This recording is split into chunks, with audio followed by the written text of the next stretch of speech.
Assalamualaikum warahmatullahi wabarakatuh. Saya di sini mewakili teman-teman saya untuk mempresentasikan hasil diskusi kami mengenai minyak atsiri dalam minyak kayu putih atau Malaleuca leucadentalim.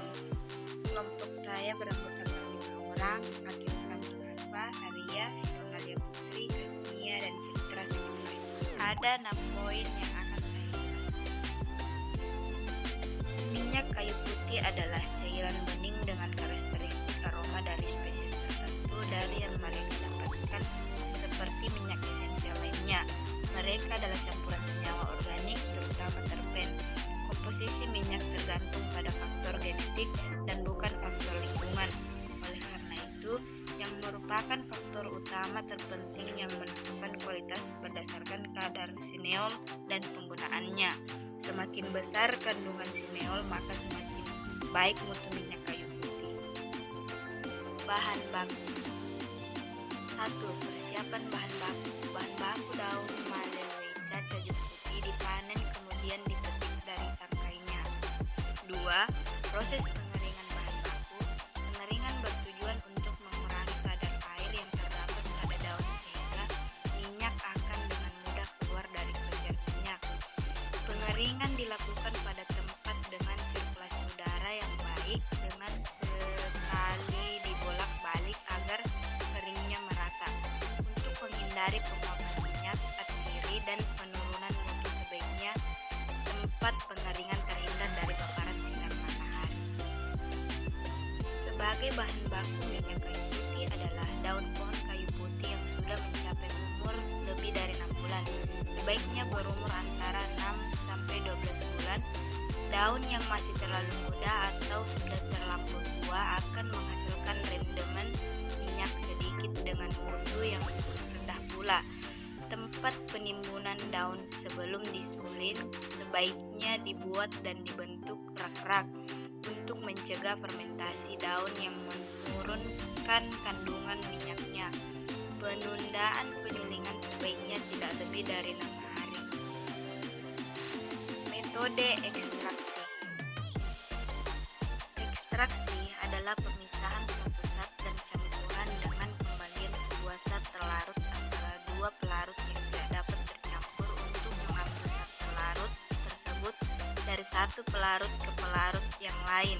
Ekstraksi bertujuan untuk melarutkan senyawa-senyawa yang terdapat dalam jaringan tanaman ke dalam pelarut yang dipakai untuk proses ekstraksi tersebut. Proses meserasi. Proses meserasi daun Eucalyptus gradinal dapat dilihat pada gambar berikut. Meserasi merupakan metode sederhana yang paling banyak digunakan. Cara ini sesuai baik untuk skala kecil maupun skala industri.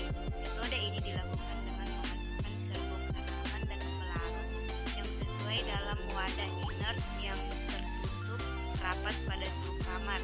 Proses ekstraksi dihentikan ketika tercapai keseimbangan antara konsentrasi senyawa dalam pelarut dengan konsentrasi dalam sel tanaman.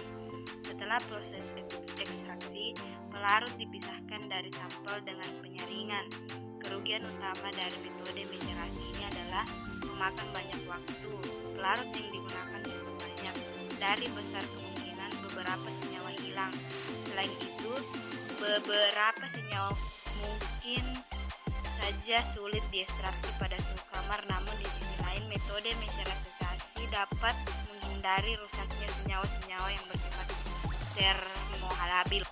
Ekstraksi dengan microwave. Pada ekstraksi dengan microwave, bahan yang akan diekstrak ditempatkan di dalam labu yang terbuat dari gelas atau plastik dengan tujuan agar dapat ditembus oleh radiasi microwave. Pelarut dan atau bahan kemudian akan menyerap radiasi tersebut. Adanya molekul polar dalam medan elektromagnetis baik yang terdapat dalam pelarut dan atau bahan selanjutnya akan berisolasi dengan frekuensi yang sesuai. Hal ini disebabkan karena molekul tersebut berusaha untuk mengikuti medan elektromagnetik dan menyejajarkan diri agar sefasa dengan medan elektromagnetik.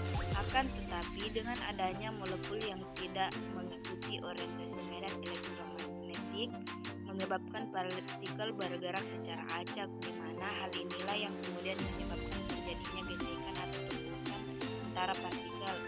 Adanya gesekan atau tumpukan antara partikel inilah yang nantinya menimbulkan panas.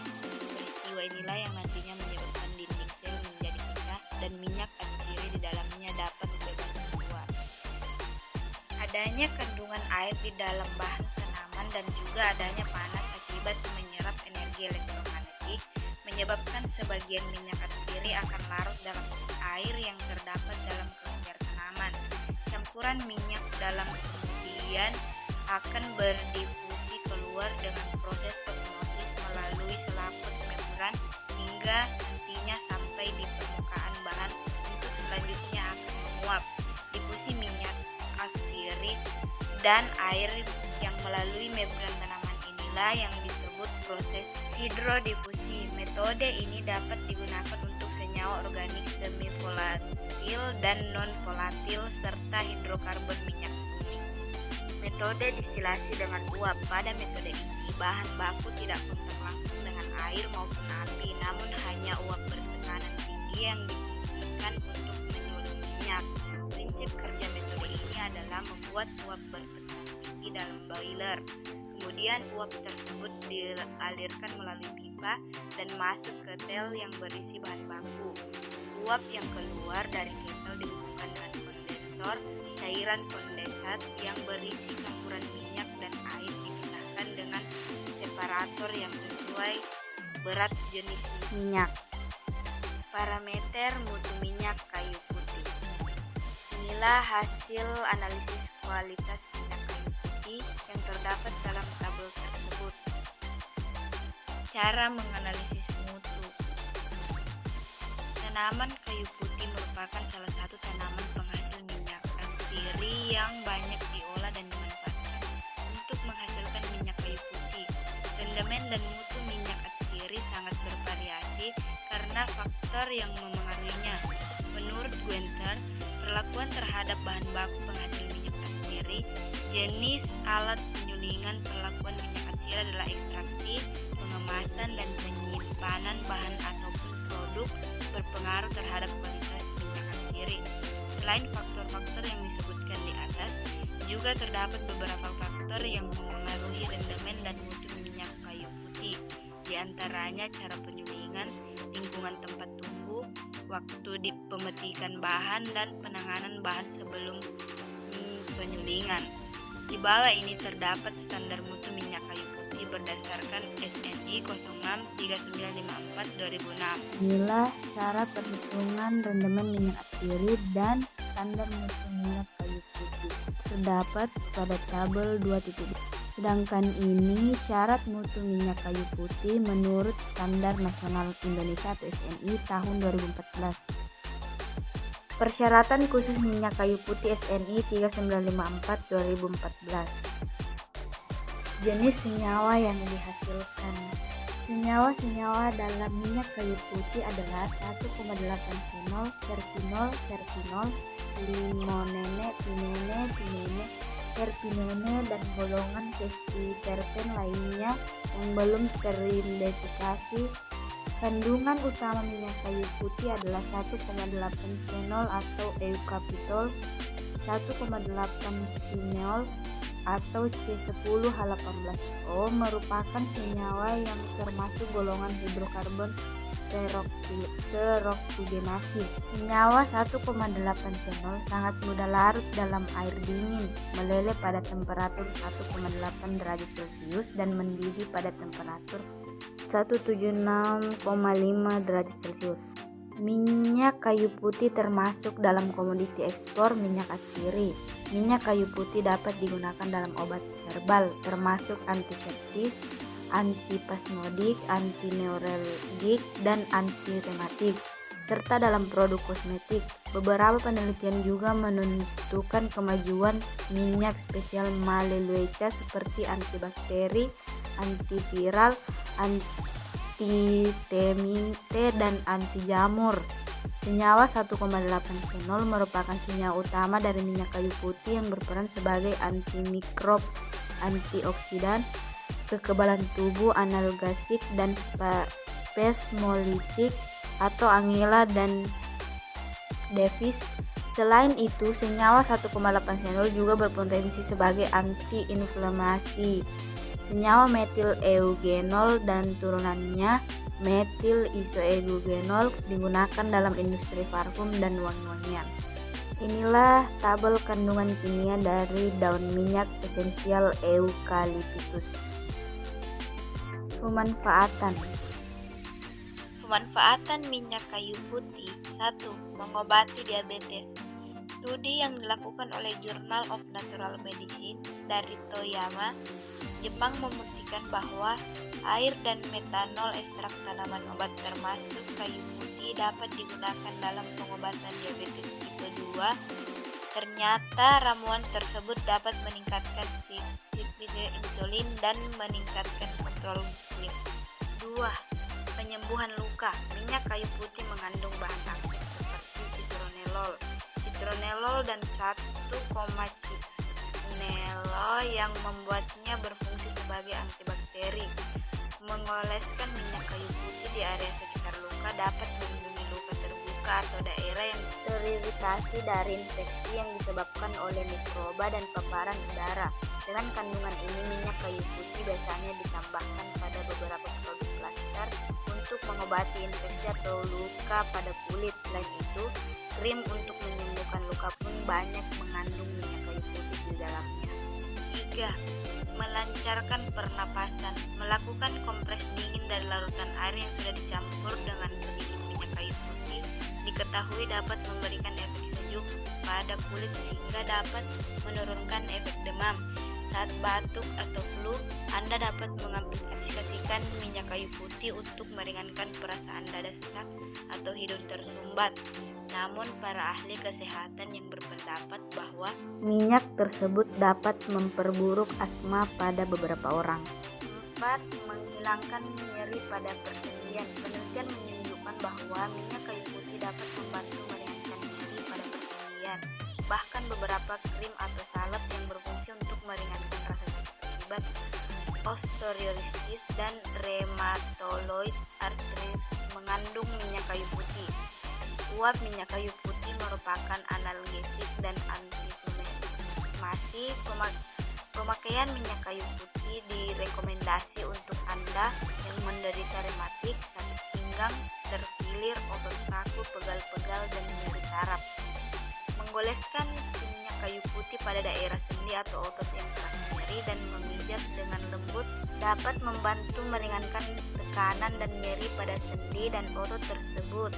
Hal ini karena minyak kayu putih memiliki efek relaksasi pada sistem saraf dan otot. Minyak kayu putih dapat meningkatkan aliran darah pada area yang terasa nyeri sehingga dapat mengurangi peradangan.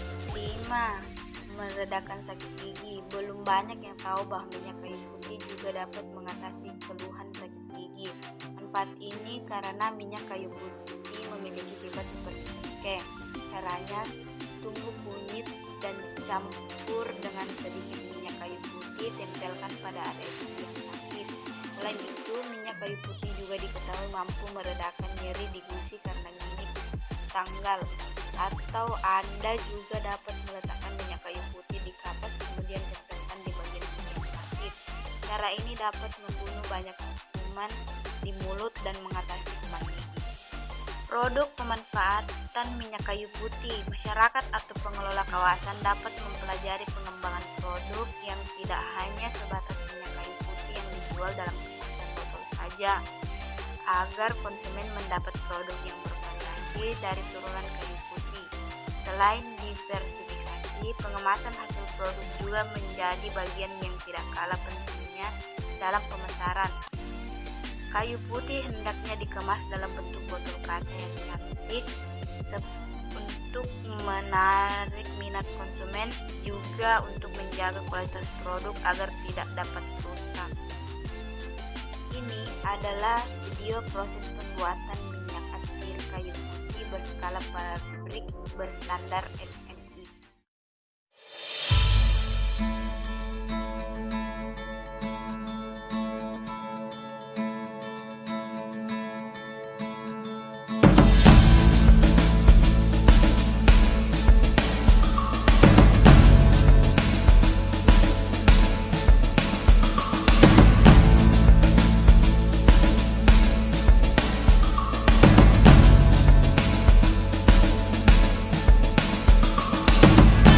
Kemarin tolong diperhatikan ini, kalau diserut jangan ada ulat atau kepompong yang ikut di daunnya.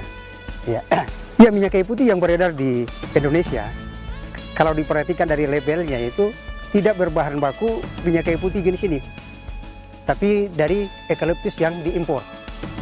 Nah, oleh sebab itu minyak kayu putih yang berasal dari jenis daun kayu putih dalam negeri ini yang cukup banyak terdapat di daerah Maluku ini memiliki sineolnya yang cukup tinggi.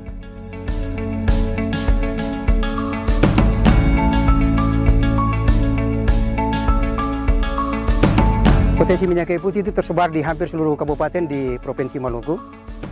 Yang terbesar adalah di Kabupaten Buru, Serang bagian barat, Maluku Barat Daya, dan Pulau Ambon.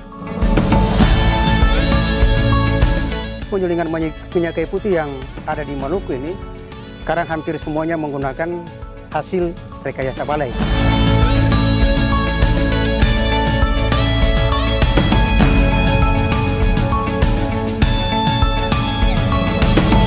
Rekayasa peralatan penyulingan minyak kayu putih hasil rekayasa Balai Industri Ambon memiliki kelebihan dari sisi penggunaan materialnya. Material yang digunakan untuk pembuatan ketel menggunakan plat stainless steel. Keunggulan daripada pembuatan ketel ini dengan menggunakan material stainless steel memiliki umur pakai yang cukup lama. Hasil produk daripada minyak kayu putih memiliki warna yang cukup jernih. Rendemen hasil produksi itu cukup besar. Kualitasnya cukup bagus.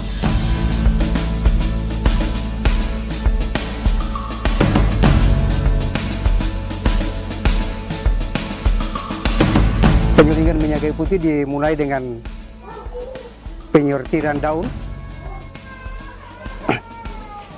dilanjutkan dengan proses pemasukan daun ke dalam ketel penyulingan. Ketel penyulingan ini terdiri dari water seal, karena penyulingan menggunakan sistem kubus, air pada bagian bawah, saringannya di bagian atas adalah bahan baku daun. Ini adalah water seal yang berfungsi untuk mengisolasi uap yang terbentuk di dalam ketel dengan udara luar. Ini adalah penutup dan ini adalah drum kondensor pendingin.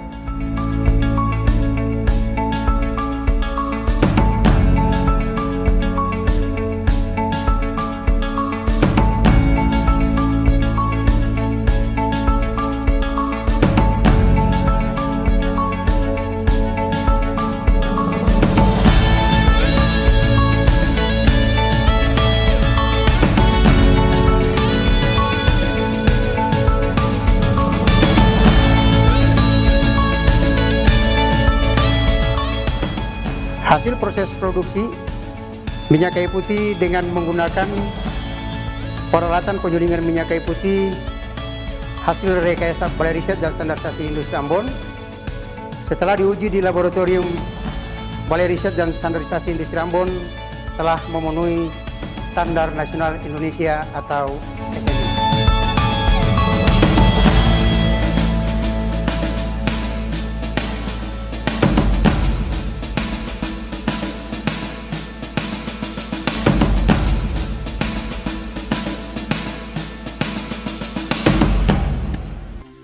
Itu penjelasan dari saya, kurang dan lebihnya mohon dimaafkan. Wabillahi taufiq wal hidayah. Wassalamualaikum warahmatullahi wabarakatuh.